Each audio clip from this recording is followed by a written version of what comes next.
చెప్పేవి శ్రీరంగ నీతులు, చేసేవి ఇంకేవో అన్నట్లు కొన్ని వేల మంది స్టూడెంట్స్ కి విద్యాబుద్ధులు చెప్పే పొజిషన్ లో ఉన్న ఓ వ్యక్తే హత్య చేశాడు. రామ్ నిజ్ సింగ్ జాడాన్. ఇతను గ్వాలియర్ లోని మహారాజ్పూర్ పోలీస్ స్టేషన్ పరిధిలోని వాయునగర్ లో ఉంటున్నాడు. ఇతనికి పెళ్లైంది, ఓ పాపా బాబు ఉన్నారు. ప్రస్తుతం వారు చదువుకుంటూ ఉండగా ఈ సింగ్ మొహగావ్ లోని మహామాయ కాలేజ్ డైరెక్టర్ గా ఉన్నాడు. తన కాలేజ్ లో తను కూడా పాఠాలు చెప్తూ మరో పక్క డైరెక్టర్ గా వ్యవహరిస్తూ కష్టపడి కాలేజ్ ని ఓ స్థాయికి తీసుకువచ్చాడు.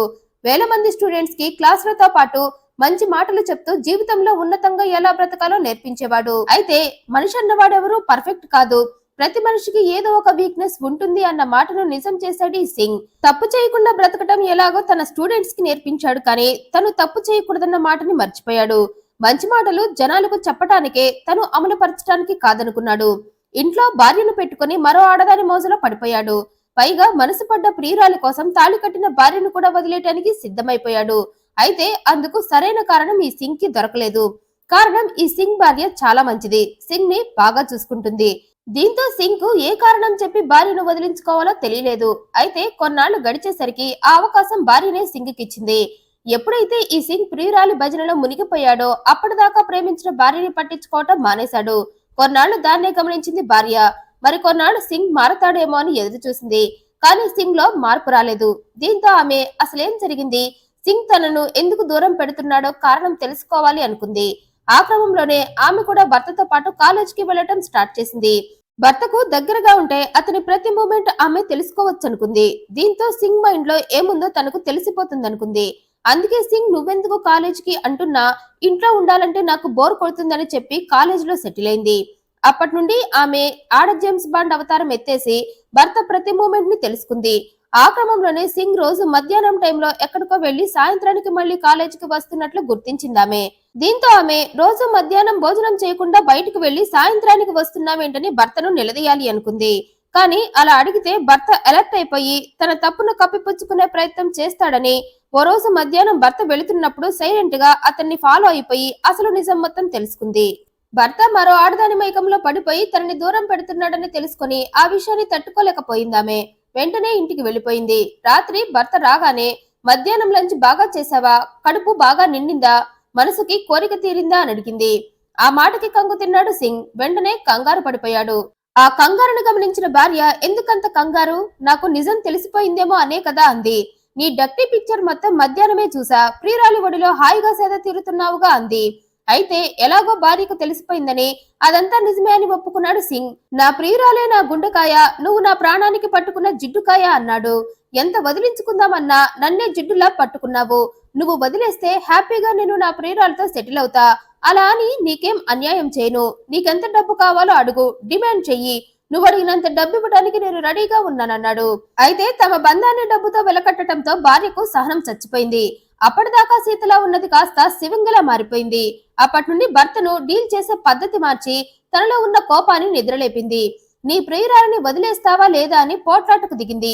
అయినా భర్త మారకపోవటంతో విషయాన్ని తన పేరెంట్స్ కి చెప్పింది.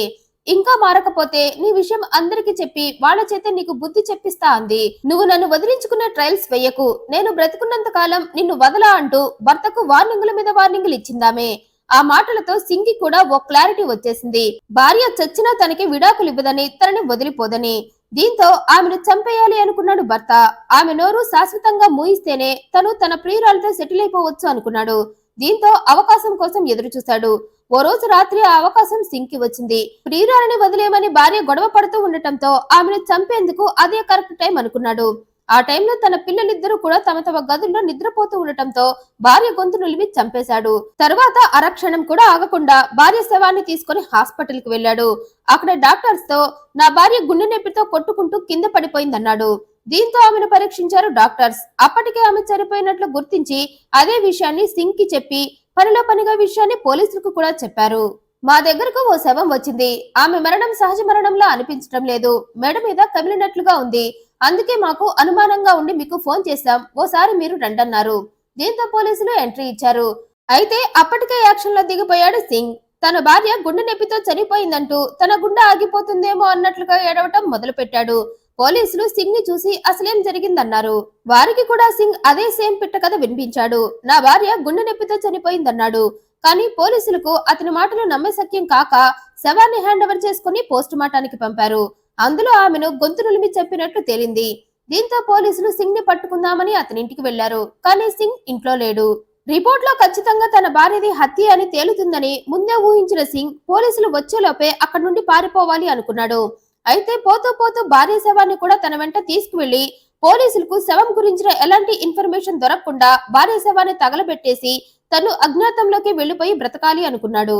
దీంతో పోస్ట్ మార్టం రిపోర్టు వచ్చే గ్యాప్ లోనే సింగ్ భార్య శవాన్ని హాస్పిటల్ నుండి మాయం చేశాడు. మరి అక్కడ వాళ్ళకి డబ్బిచ్చి మేనేజ్ చేశాడో లేక వాళ్ళ కళ్ళు కప్పి శవాన్ని తీసుకువెళ్లాడో కానీ మొత్తానికి భార్య శవాన్ని మాయం చేసి తనతో ఉంచుకున్నాడు. అలా శవంతోనే సింగ్ మొహగావ్ కి వెళ్లిపోయాడు. అక్కడ ఓ సీక్రెట్ ప్లేస్ లో దాక్కొని భార్య శవాన్ని ఏం చేయాలా అని ఆలోచిస్తున్నాడు. అయితే ఈలోగా సింగ్ ఇంటికి పోలీసులు వెళ్లటం, అతను అప్పటికే పరారీలో ఉన్నాడని, హాస్పిటల్లో శవం కూడా మాయమైందని తెలుసుకున్న పోలీసులు ఇదంతా సింగ్ నే చేశాడని పరారీలో ఉన్న అతన్ని పట్టుకునే ప్రయత్నాలు చేశారు. ఆ ప్రాసెస్ లోనే అతని ఫోన్ లొకేషన్ ని ట్రేస్ చేయగా అతను మొహగావ్లో ఉన్నట్లు తేలింది. దీంతో పోలీసులు వెంటనే అక్కడకు చేరుకున్నారు. పోలీసులంతా కలిసి సింగ్ ని చుట్టుముట్టి అతన్ని పట్టుకున్నారు. అతని దగ్గర ఉన్న అతని భార్య శవాన్ని కూడా హ్యాండ్ ఓవర్ చేసుకుని సింగ్ ని విచారించడం స్టార్ట్ చేశారు. ఆ క్రమంలోనే సింగ్ భార్య పేరెంట్స్ ని కూడా పోలీసులు విచారించగా వారంతా సింగ్ వేరే మహిళతో ఎఫ్ఐఆర్ పెట్టుకున్నాడని, ఆ విషయంలోనే సంవత్సరం నుండి భార్యాభర్తలిద్దరికి గొడవలు జరుగుతున్నాయని, ప్రియురాలి కోసమే తమ అల్లుడు తమ కూతుర్ని చంపేశాడని వారు ఆరోపించారు. దీంతో పోలీసులు సింగ్ ని ఆ వైపుగా విచారించగా వారు చెప్పిందంతా నిజమే అని ఒప్పుకున్నాడు సింగ్. నా ప్రియురాలి కోసమే నా భార్యను చంపేశానని, శవాన్ని కూడా మాయం చేసి అజ్ఞాతంలోకి వెళ్లిపోయి ఈ హత్య కేసు సద్దుమణిగాక నా ప్రియురాలతో సెటిల్ అయిపోవాలని ఇదంతా చేశానన్నాడు. నేరం ఒప్పుకోవడంతో పోలీసులు సింగ్ ని అరెస్ట్ చేశారు. సింగ్ చేసిన ఈ పనిపై మీ అభిప్రాయాన్ని కమెంట్ రూపంలో తెలియజేయండి. మరింత ఇంట్రెస్టింగ్ అండ్ జెన్యూన్ ఇన్ఫర్మేషన్ కోసం ఈ వీడియోని లైక్ చేయండి, షేర్ చేయండి, మా ఛానల్ సబ్స్క్రైబ్ చేయండి. Thanks for watching.